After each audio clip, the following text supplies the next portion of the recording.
And welcome back once again. So continuing on with the World Database Storage System, the advanced stuff, in this video here, Nelson is going to, well, I believe, pretty much wrap everything up. We're going to be spending a few minutes now talking about fragmentation and, of course, defragmentation. Correct, Nelson?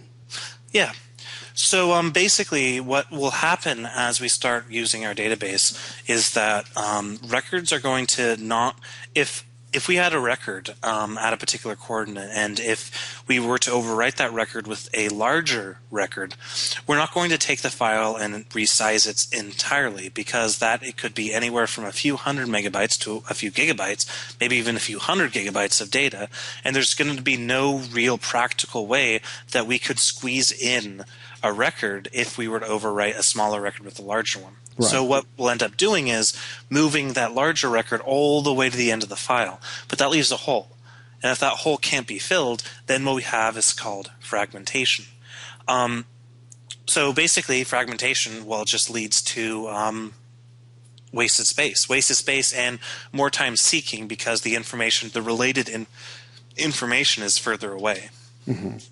And remember that hard drives are physical things. They need to spin and move heads and all that stuff. So what we're going to be doing is we're going to be writing a method that will defragment the database file.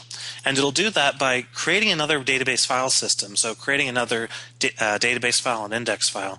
And then it'll start copying out all of the information that we need from our old database file into our new database file without leaving any gaps. Then it's going to delete our old database file and copy over the new one onto where our database file used to be. Okay.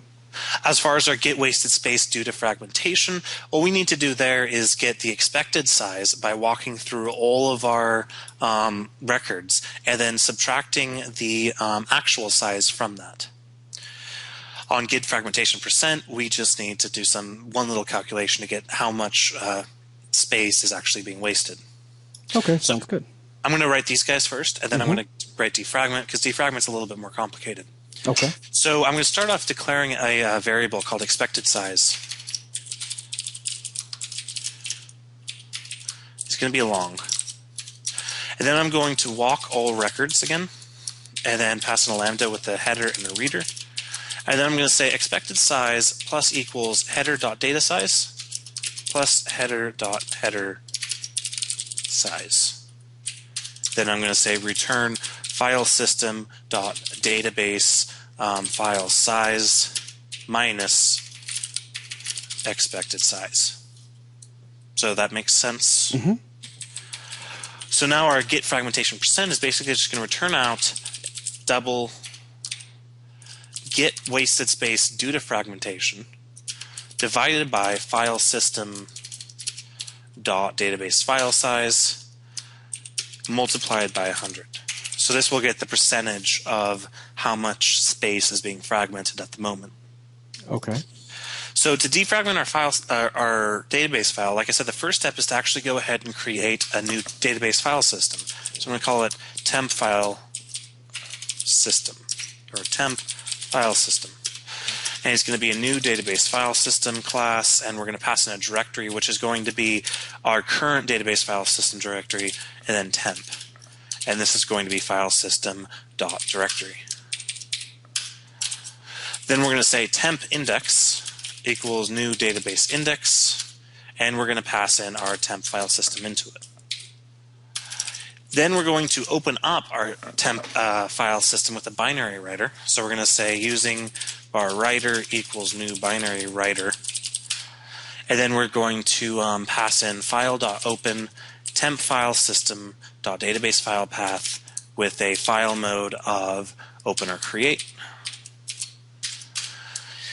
Then we need to do some stuff, and this is going to get a little bit complicated as we try to copy out all of the information from our old files to our new files. So first we're going to declare just some basic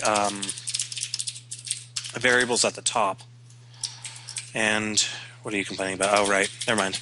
Vector2 is a class, not a structure. I don't know why I thought it was a structure.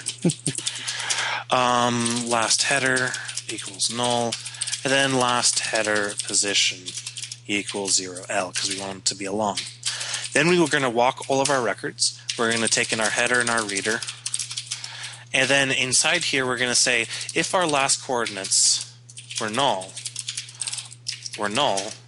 or our last coordinates do not equal our current header dot coordinates, then temp index dot first set first record position, pass in our header dot coordinates, and then pass in our writer dot base stream dot position. The next case we have to handle is where we get our current position, which is going to be base stream dot position. Our last header dot next record is going to be set, and then is going to be overwritten. So set to reader dot base stream dot position, and then we're going to say writer dot base stream dot seek to our last header position. Because remember, we're overwriting our last header with some new information with our seek origin of beginning. And then we're going to say last header dot write, which will again overwrite our old header with our writer. And we'll say writer base stream seek to the current position. So seek back to our beginning.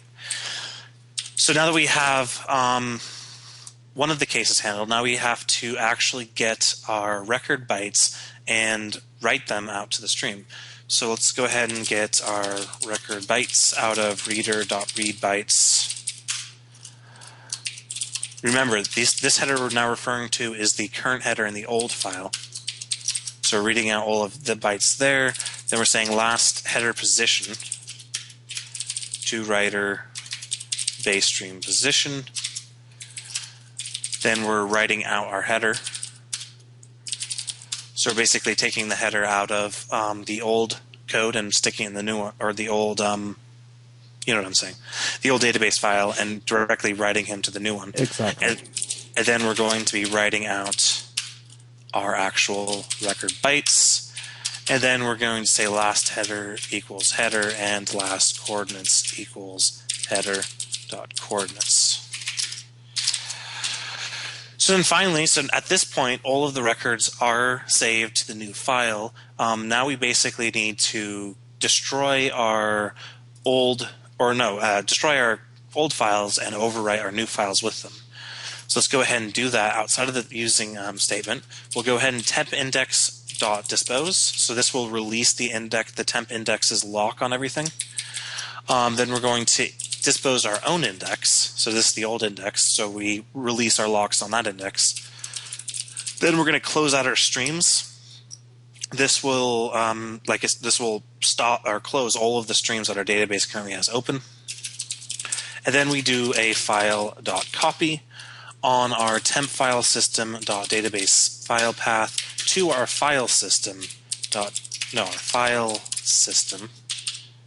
database file system maybe. Where are you? I thought I just saw it. I'm just blind. It's database file path, and then we're going to pass in true to do an overwrite. And then we're going to basically do the same thing, but with our index file path and our index file path. Then we're going to instantiate our new index with our new file system. So index equals new database index, pass in our database file system. So this will reinitialize all of our, and I know about that right now, we'll fix that in a second. This will reinitialize all of our index streams, and then we can go ahead and delete our old file system, so temp file system dot delete, and then we can open our streams again. Now finally, the last thing that we need to do is go into our database, main database part, and take the read-only modifier off of our index field. Cool. And that's about it. Okay, fantastic.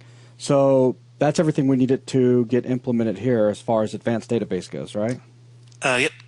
All right, so at this point, we can call WDS done. Really, it's just a matter of playing with it and getting it into action or into use with our actual terrain system and other systems as well, right? Yep. All right, well, thank you guys very much, and that will wrap up this video.